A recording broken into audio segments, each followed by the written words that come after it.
قومی آواز کے ناظرین خوش آمدید۔ سعودی عرب پر میزائل ڈرون حملوں کی تعداد خطرناک حد تک بڑھ چکی، جبکہ اگر آپ کو یاد ہو تو ٹرمپ کے دورہ اقتدار میں صرف ایک بڑا حملہ ارامکو پر ہوا تھا تو ٹرمپ نے ایران پر جنگ مسلط کرنے کی تیاریاں بلکہ یوں کہیں کہ جنگ کا طبل ہی بجا دیا تھا، اور لگ ایسے رہا تھا کہ ابھی کے ابھی ہوئی ایران امریکہ جنگ۔ لیکن بائیڈن کے آتے ہی اچانک صورتحال کیوں تقسیم ہو گئی، یہ ایک بہت بڑا سوال ہے جس کا جواب آج ہم اس ویڈیو میں آپ کے ساتھ شیئر کریں گے، اور ساتھ ہی ساتھ یہ بھی بتائیں گے کہ سعودی عرب اب حوثی باغیوں یا ایران کے حملوں سے کیسے بچ سکتا ہے۔ بائیڈن انتظامیہ کا اصل ٹارگٹ ہے کیا؟ آئیے ویڈیو کی انتہائی اہم تفصیلات کی طرف بڑھتے ہیں۔ دوستو، ویڈیو میں آگے بڑھنے سے قبل اگر آپ نے قومی آواز کو ابھی تک سبسکرائب نہیں کیا تو اسے سبسکرائب اور بیل آئیکن پر کلک ضرور کریں، کیونکہ یہ میری اور آپ کی نہیں بلکہ پوری قوم کی آواز ہے۔ سعودی تنصیبات پر پے در پے حملوں کے بعد سعودی عرب کے حالات انتہائی تشویشناک صورتحال تک بگڑ گئے ہیں۔ اس وقت سعودی عرب ایک عجیب سی کشمکش میں مبتلا ہے۔ ایک طرف سعودی عرب اسرائیل کو تسلیم کرنے سے انکاری ہے، دوسری طرف ایران اور حوثی باغیوں نے سعودی عرب پر چڑھائی کر رکھی ہے۔ سعودی شہزادے نے یہودی اور ہندو لابی کے کہنے پر پاکستان جیسے طاقتور ملک سے تعلقات بھی خراب کیے ہوئے ہیں۔ امریکی صدر بائیڈن نے آتے ہی سعودی عرب کے اوپر سے شفقت کا ہاتھ اٹھا لیا۔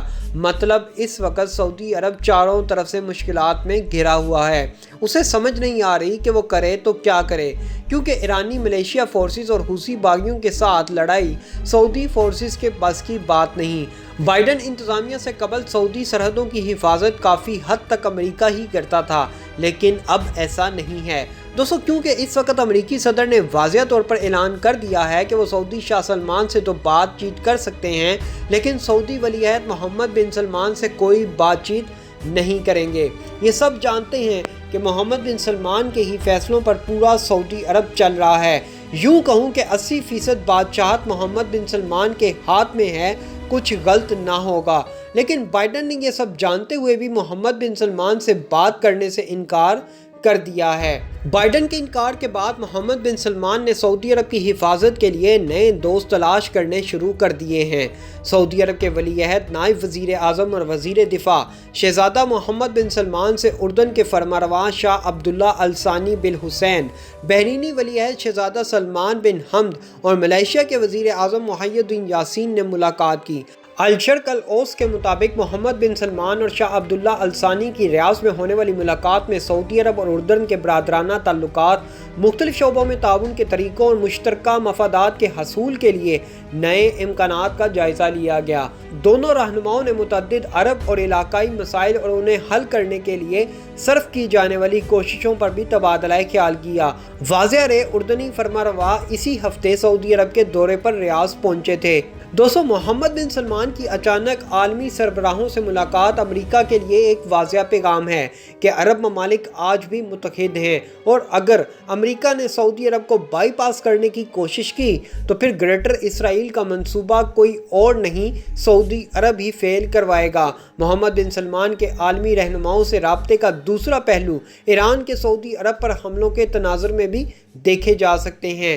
سعودی عرب ایران کی طرف سے حملوں کے خلاف عالمی رہنماؤں سے رابطے کر کے ان حملوں کو رکوانے کے لیے پریشر بڑھانا چاہتے ہیں۔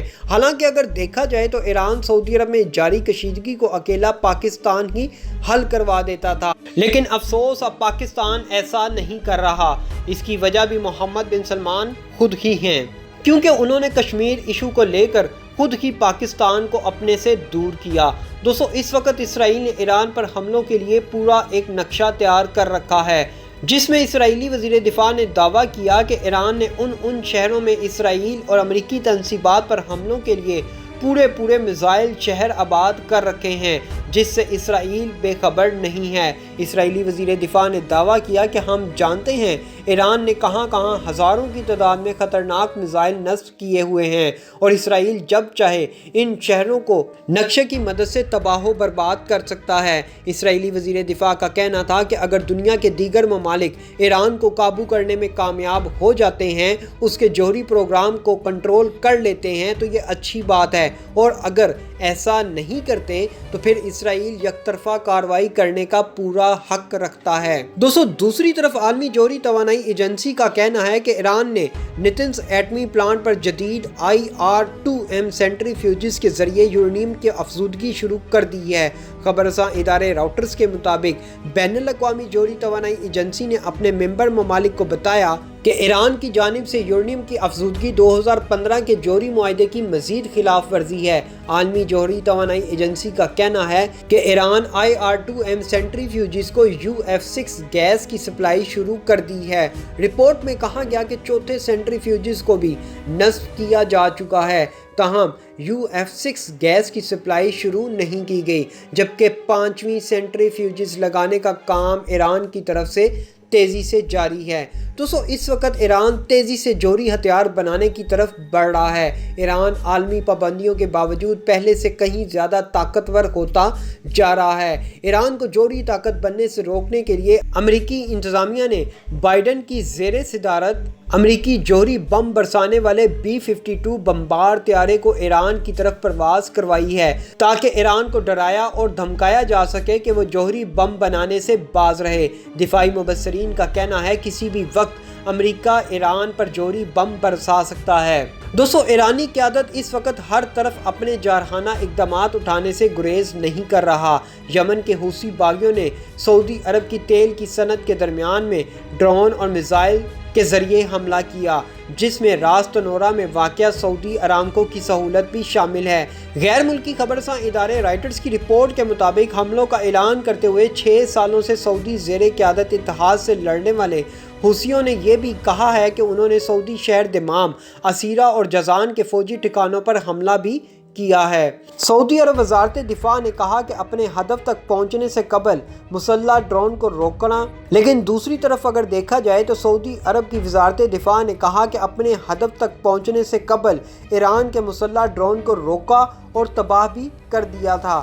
وزارت دفاع نے بتایا کہ بیلسٹک میزائل دنیا کے سب سے بڑے اور سعودی عرب کی سرکاری تیل کمپنی ارامکو کے زیر استعمال ایک رہائشی کمپاؤنڈ کے قریب گرا۔ امریکی سینیٹر بل ہیگرٹی نے ایک ٹویٹ میں دعویٰ کیا کہ حوثی ملیشیا خود بیلسٹک میزائل نہیں بنا سکتی۔ ان میزائلوں پر ایرانی فنگر پرنٹس ملے ہیں۔ سعودی وزارت دفاع کے ایک ترجمان نے سرکاری میڈیا پر ایک بیان میں کہا کہ تخریب کاری کی اس طرح کی کارروائیوں سے نہ صرف سعودی عرب بلکہ دنیا کو توانائی کی فراہمی کو بھی نشانہ بنایا جاتا ہے۔ امریکی محکمہ دفاع کا کہنا ہے کہ ایران کو مشرق وسطیٰ کا امن داؤ پر لگانے کا کوئی حق نہیں پہنچتا۔ اگر ایران باز نہ آیا تو اس کے نتائج انتہائی خطرناک ہو سکتے ہیں۔ دوستو ایسی مزید معلوماتی ویڈیوز دیکھنے کے لیے قومی آواز کو سبسکرائب اور بیل آئیکن پر کلک ضرور کریں، کیونکہ یہ میری اور آپ کی نہیں بلکہ پوری قوم کی آواز ہے۔